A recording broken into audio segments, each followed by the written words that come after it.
Magandang umaga sa magandang si Jayla. Natawa ko dito. Kasi kung pumasok na si Kuya Tantan, so wala na siyang kalaro. So si Tita Mama na, ang pumalit. Ayan. Pagod na pagod. Pagod na pagod ang Tita Mama. Sige lang anak. Ay, sakit na daw tuhod ni Tita, kaya dumayin. Tignan niyo si Jayla.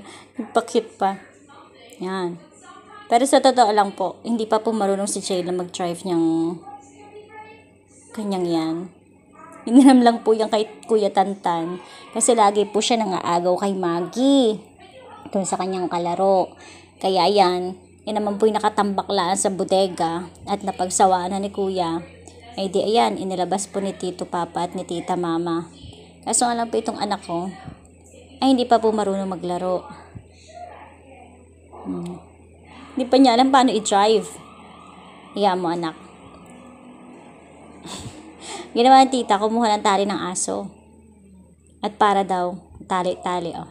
Kaso nga lang, problema pa rin po. Hindi pa naman po marunong si Jayla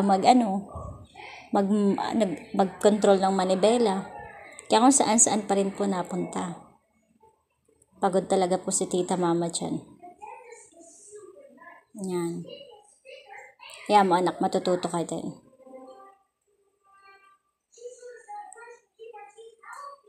Hanggang sa maya-maya, tinali ni Tita Mama yung tali dun sa sakyan. Oh, kayo nang mag-ina. Pagod ko na. Bawal po kasi mapagod si Tita. Stroke na po kasi si Tita, kaya bawal po siyang mapagod. Mapagod man po siya, di yung pagod na kaya niya lang po. Tapos, hindi masyadong sobrang pagod. Kasi delikado po sa kanyang kalusugan. Kaya yan ang anak ko. Nagsarili na. Naglaro na siya mag-isa. See? Hindi naman siya marunong ba talaga magpatakbo kaya tinulak na lang niya. At sumuksok na siya sa sulok. Ayan.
lagi. Kada